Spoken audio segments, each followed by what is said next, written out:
Hey guys, this is P360HD2, and this is my review of Naruto 602. Alright, the chapter begins with Obito and Madara coming face to face. Obito is sitting there wondering whether he died or not, and he looks up and notices this old, creepy looking guy standing in front of him, and he wonders if he's a Shinigami coming to claim his soul. And he pretty much asks, questions Madara about how he got here and who he is. Madara tells him that he healed and saved him, and somehow he survived the accident. Not the accident, but because it obviously was an accident, but the rock slide that happened and crushed Obito. Somehow he survived the giant boulder, and it's almost as if he slipped away from underneath the rock. Now, what this tells me is that pretty much Obito awakened the Mangekyo Sharingan when the boulder dropped and crushed him. Somehow he activated Kamui at the last second, and it preserved some of his body, not all. Like, he still got damaged, but it pretty much prevented him from dying. And somehow he slipped through the ground and ended up inside of Madara's lair underground.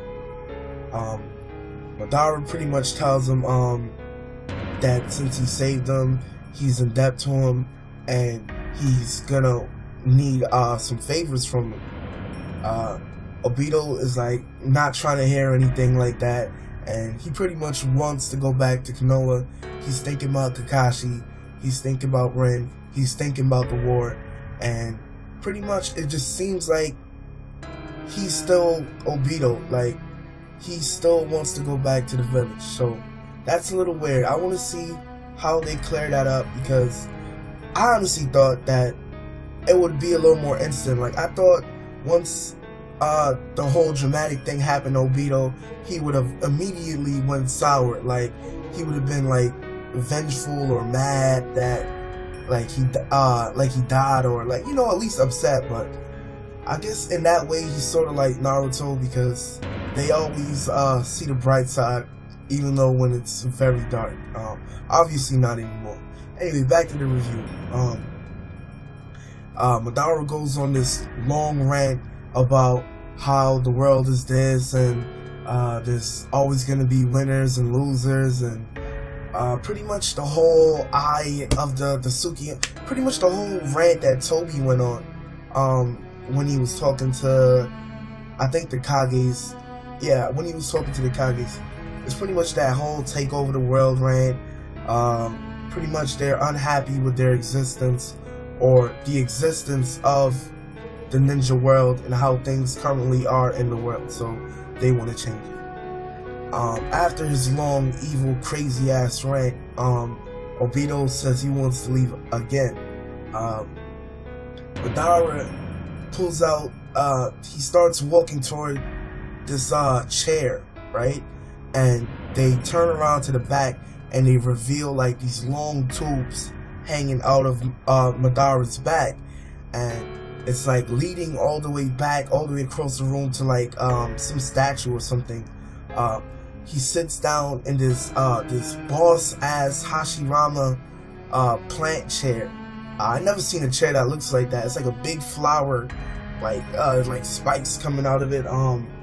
Yeah, the chair looks badass. Anyway, he sits down in the chair and starts to explain to Obito that he's alive because of the Gido Mazu statue. Like, he's hooked up to the statue and he's receiving chakra. And he says if he doesn't receive any more chakra from the Gido Mazu statue, that he would die instantly. So while Obito's in the bed, he's like kind of thinking like, I lived in Konoha for a while, and I know all the old people. I always help the old people, and I've never seen this guy before. So he has to be like a missing ninja or something. So he asks Madara, just who the hell are you? And Madara says he's a ghost of the Uchiha. I think he tells him he's Madara Uchiha, and Obito calls him bullshit because he said, you know, he's supposed to be long gone, long dead. Madara pretty much says, well, I guess you can say that, because, you know, you might as well call me a Soul Reaper.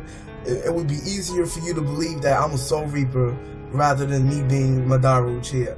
So he says, I guess, yeah, you can call me a Soul Reaper because my existence is hell.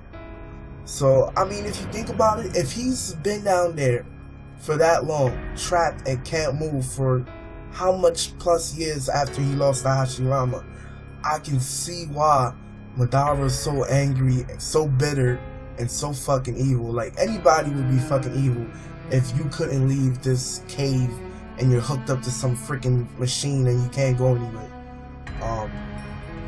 But yeah, Obito pretty much says, Obito's pretty much like, fuck this snake, fuck this guy, I'm trying to get up out of here.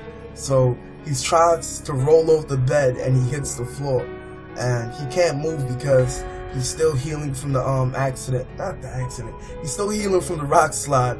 And while he's trying to leave, they do like a panorama of the lair, the underground lair that they're in, and you see all these Hashirama things. Like, you see like a prototype of the Zetsu.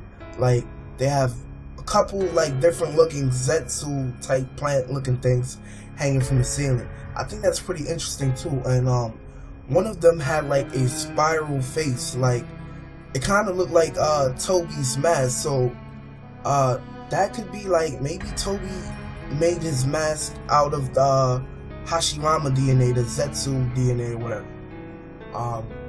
But yeah, after they do the panorama of the room or whatever, Madara tells him that you're not leaving, pretty much. He tells him there's no way you can leave because there's no exit to this underground lair. And besides, I saved your life. You're gonna need to do favors for me. You're gonna pretty much become my bitch, is what Madara's telling him.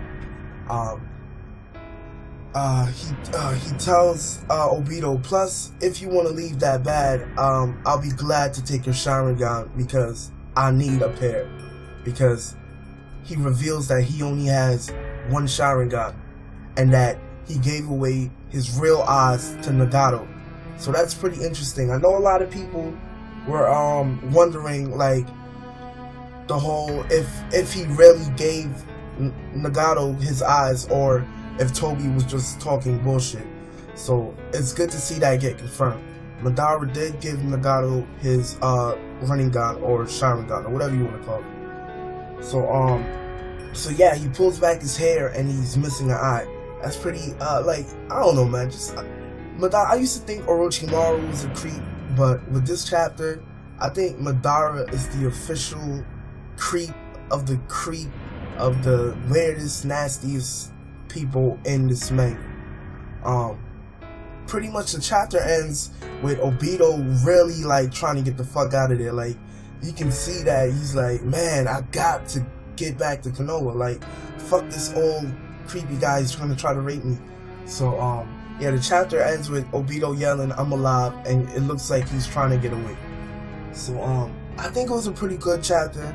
It was pretty interesting. You know, it's a flashback. It was kind of slow, like there wasn't too many things revealed this chapter, but I just thought the setting and the environment of the chapter and the way things unfolded was pretty interesting. Tell me what you guys think about the chapter. Tell me what you guys think about creepy Madara. Tell me what you think about the whole Obito awakening, Kamui escaping the boulder thing. I know some of you guys might think, oh, that's far-fetched. How could Obito awaken the Mangekyo and he just awakened in Sharingan and he was like 13, 14 years old? So, I kind of actually agree. So tell me what you guys think. This is PS360 HD2, and as always, have a good day, guys. Bye.